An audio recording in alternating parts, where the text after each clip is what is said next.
பிரியா, நான் சொல்லல, அங்க பாரு ரேவதி கையில ஃபைலோட போறா. நான் ஜட்ஜ் பண்ணா அது கரெக்டா இருக்கும். ஆமாடி, நீ சொல்றதெல்லாம் நடக்குது. உனக்கு இந்த அட்மின் சீட்டு தான் நிரந்தரும். அதை ஃபர்ஸ்ட் மனசுல வச்சுக்கோ. ஐயோ, நான் எப்படியாவது எம்டியை அடைஞ்சு தீரணும்.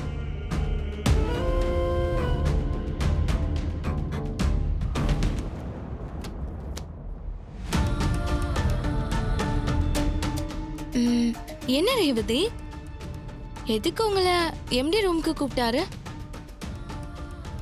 இந்த ஃபைல்ஸ்ல அக்கவுண்ட்ஸ் எல்லாம் ஏதோ டேலி ஆகலையா, அதெல்லாம் பார்த்து சரி பண்ண சொன்னாரு.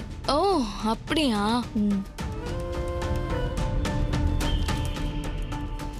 வந்த அன்னைக்கே எல்லா வேலையும் அவளுக்கே தராரு.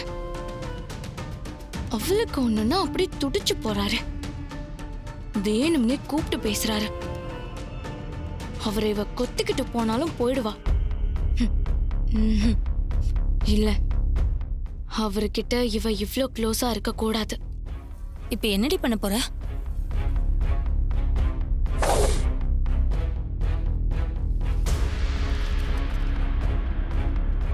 நீ உன் சீட்ல போய் உட்காந்து வேடிக்கை மட்டும் பாரு, என்ன பண்ண போறேன்னு.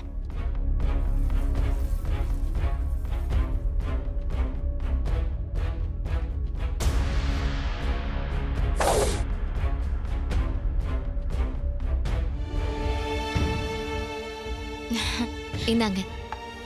தேங்க்யூ ரேவதி.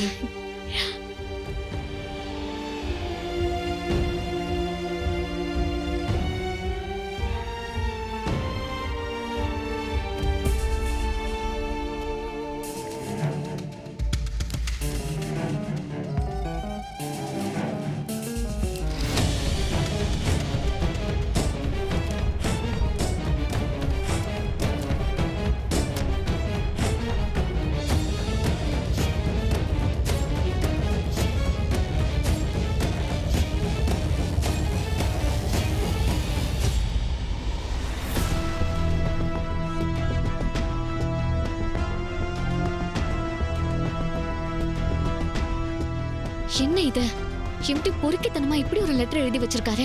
படிக்கவே அருவருப்பா இருக்கு. அவரை நாக்கு புடுங்குற மாதிரி கேள்வி கேட்கணும்.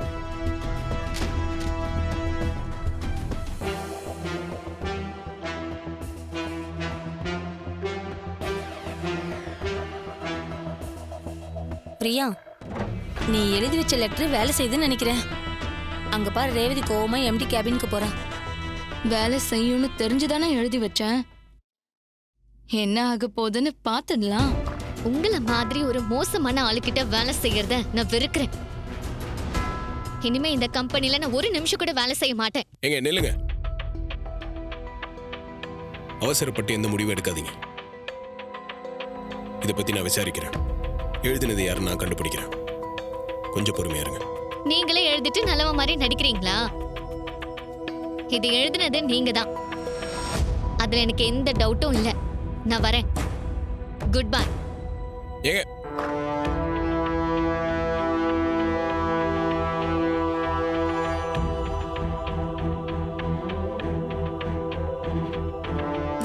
பிரியா, நீ நினைச்சதை சாதிச்சிட்டடி. உன்னோட ரூட் கிளியர். உனக்கு இனிமே போட்டிக்கு ஆளே இல்ல. அட் எனி காஸ்ட் நான் எம்டியை அடையணும். ரேவதியை துரத்தியாச்சு. இனி எம்டி எனக்கு தான். என்னாச்சு மேடம்? கோமா எங்க போறீங்க? அத போய் உங்க எம்டி கிட்டயே கேளுங்க. மேடம்,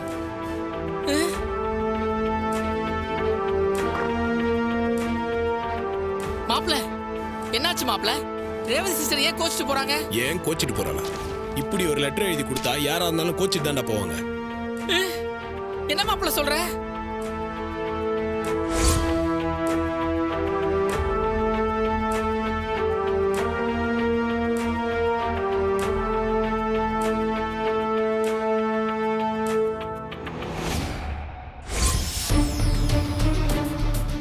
இந்த ஜென்மத்துல நான் யாரை மன்னிச்சாலும் அவனை மட்டும் மன்னிக்கவே மாட்டேன்.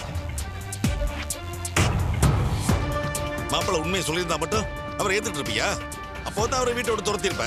அதனாலதான் உண்மையை சொல்ல வந்த மாப்பிள்ளைய வேண்டான்னு தடுத்து நிறுத்துறது நாங்க தான். மாப்பிள்ள பொய் சொன்னாருன்னு மூச்சுக்கு 300 தடவை சொல்றியே. இந்த குடும்பத்துக்கு அவர் எவ்வளவு நல்லது பண்ணிருக்காரு, அதை என்னைக்கே நினைச்சு பார்த்திருக்கியா? அவர் தான் யாருன்னு சொல்லாத ஒரே ஒரு தப்பு மட்டும் தான் பண்ணாரு. அதனால உனக்கு என்ன பாதிப்பு? ஒண்ணு இல்ல. இப்படி எல்லாம் சொல்லி உங்க தங்கச்சி பையன் செஞ்சதை நியாயப்படுத்தாதீங்க. அவன் மட்டுமா எனக்கு துரோகம் செஞ்சா? அவன் தாத்தா பாட்டின்னு எல்லாரும் தான் எனக்கு துரோகம் செஞ்சிருக்காங்க. அதையெல்லாம் என்னால இன்னும் மறக்க முடியல. என் அம்மா மேல திருட்டு பழிய போட்டு அவங்க சாவுக்கு காரணமான அவங்கள கொன்னுங்கிற கோவம் தான் எனக்கு இன்னும் இருக்கு. இப்ப இந்த வீட்ல இருந்துகிட்டே நீங்க எனக்கு துரோகம் பண்றீங்களா? இந்த வீடியோ இருந்தா தானே ரேவதி கிட்ட காட்டி அவன் மனசை மாத்த பாப்பீங்க. நான் இப்பவே இதை இல்லாம பண்ணிடுறேன். அத்தை அத்தை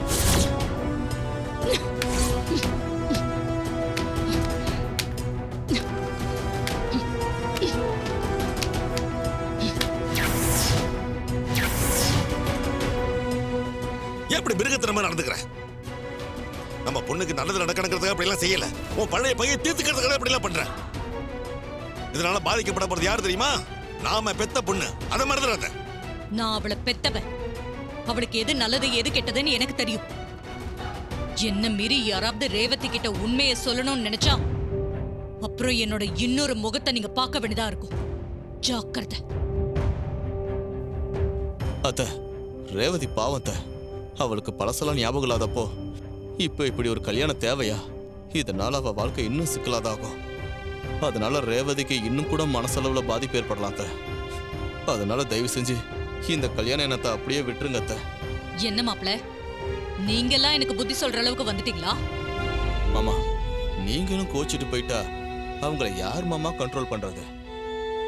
அப்புறம் அவங்க யாருக்கிட்டையும் சொல்லாம காது வச்ச மாதிரி கல்யாணத்தை முடிச்சிருவாங்க மாமா.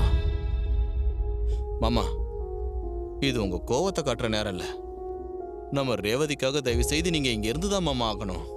சகல இல்லாத நேரத்துல நாம தானே மாமா ரேவதியை பாதுகாக்கணும். இல்லைன்னா அவ வாழ்க்கை பாலாயிடும் மாமா. நான் சொல்றத கேளுங்க மாமா. தயவு செய்து வீட்டை விட்டு போகாதீங்க மாமா. வீட்டுக்குள்ள வாங்க மாமா. நான் சொல்றத தயவு செய்து கேளுங்க. நம்ம ரேவதியை நினைச்சு பாருங்க மாமா. ப்ளீஸ் மாமா, வாங்க மாமா. சரி மாப்பிள்ள, நீங்க சொல்றதுல நியாயம் இருக்கு.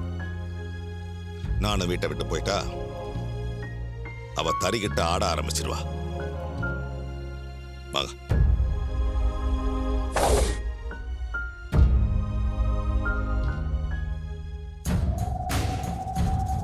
என்னமோ வீராப்பா வீட்டை விட்டு போறேன்னு சண்டை போட்டு போனீங்க. இப்ப திரும்ப வந்து நிக்கிறீங்க. எதுக்கு இந்த டிராமாலாம்? பேசாம இருக்க வேண்டியதானே? அத்தை, விடுங்க அத்தை. நானே மாமாவை இப்பதான் சமாதானப்படுத்தி கூட்டு வந்திருக்கேன். நீங்க திரும்ப ஏதாவது பேசி அவர் கோச்சிட்டு போயிட போறாரு.